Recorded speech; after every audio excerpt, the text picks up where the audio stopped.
The news continues here on One News Now. I'm Riza Diaz.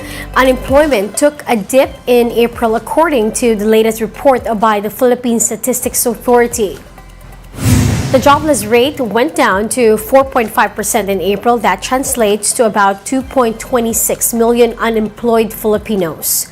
Underemployment went up month on month, but the figure is lower compared to the same period last year. Economic managers are also keeping a somewhat optimistic outlook. The Development Budget Coordination Committee, or DBCC, adjusted downward their full-year inflation forecast to 5 to 6%. They've also kept their 6 to 7% growth assumption for this year.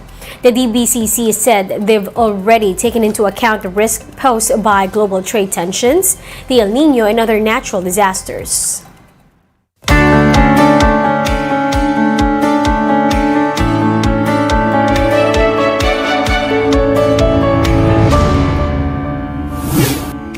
Canada is currently grappling with its worst start to wildfire season, with smoke wreaking havoc as far as New York.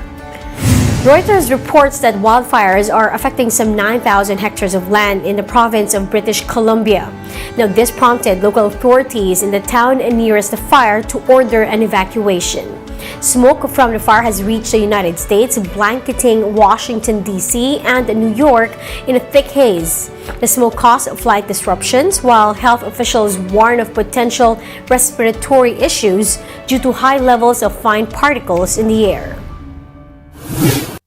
Bad air quality from this wildfire is causing misery for Canadians and New Yorkers, but for the rest of the world, this is nothing new. The details in this report by the Associated Press.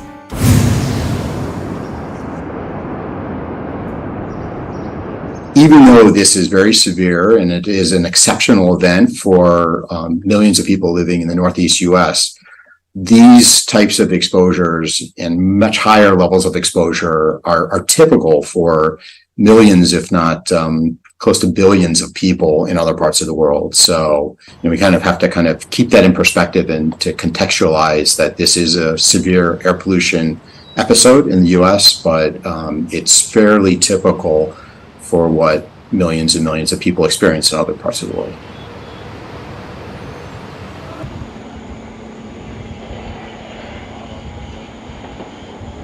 Ini jaring adalah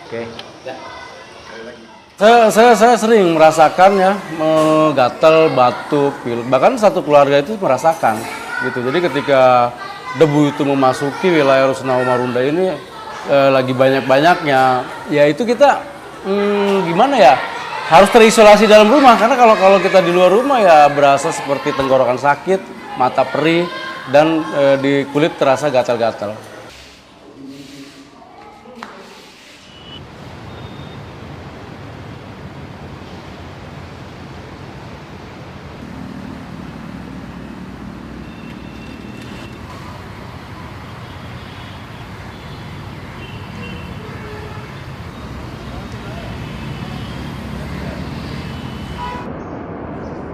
When we look at the pollution levels in New York today, that how connected the world is, that each and every city may try its best to clean up, but the global atmosphere and the common airshed, unless we are able to take action on each and every source of pollution and mitigate that, then all of us are vulnerable. Even if we are able to do things within our own boundaries, but uncontrolled emissions elsewhere will still come and impact us.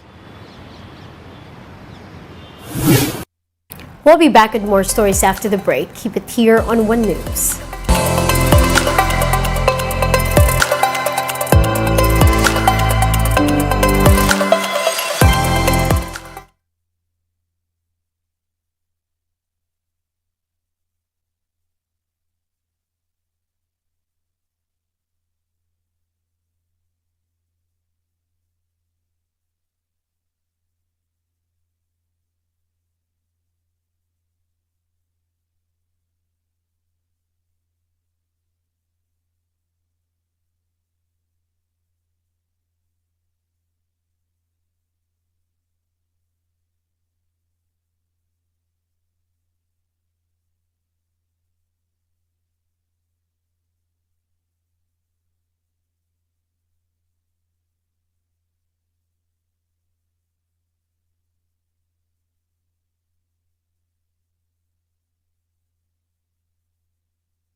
You're still watching One News Now. I'm Riza Diaz.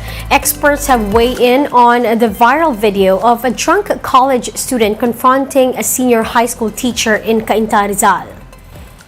The viral video showed the intoxicated student arguing with a senior high teacher in front of her class. The drunk student has since been the subject of memes and have been criticized over his behavior. But one psychologist says it's possible that the student is going through some personal problems and that there could been or have been a better way of handling the situation. May possibility na hindi niya kayang i-handle yung situations para mahimasmasan yung batang ito, pwedeng dali muna sa clinic. Kasi ito yung tinatawag nating alcohol intoxication. Wherein kung siguro kung kalalakihan yan, pwedeng ko anong pinagsasabi.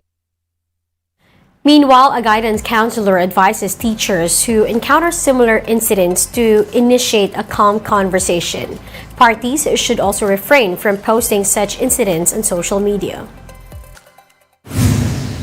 Isa sa mga bagay po na pwede pong gawin as a teacher is kausapin ang estudyante privately na hindi nakaharap po sa iba pang estudyante. Dahil makikita natin na mas matitrigger yung kanyang emosyon kapag may mga nakikita siyang estudyante sa kanyang paligid. Now here's a quick look on other stories we're keeping our eyes on. Some towns in Albay have implemented mandatory evacuation following Mayon's continued unrest. The Ginobatan LGU says there is enough space for evacuees. However, they raise concerns about possible food and water shortage if Mayon's activity persists. Meanwhile, Taal volcano is still under alert level 1. FIVOC says Taal is still spewing normal amounts of sulfur dioxide. Meanwhile, lower volcanic earthquake activity has been detected in Mount Canlaon. And it's going to be a rainy, long weekend in some parts of the country with Typhoon Chideng enhancing the Habagat.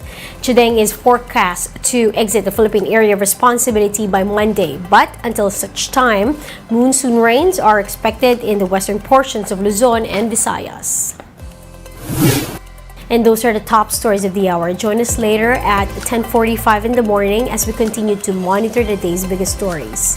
I'm Riza Diaz. We are One News.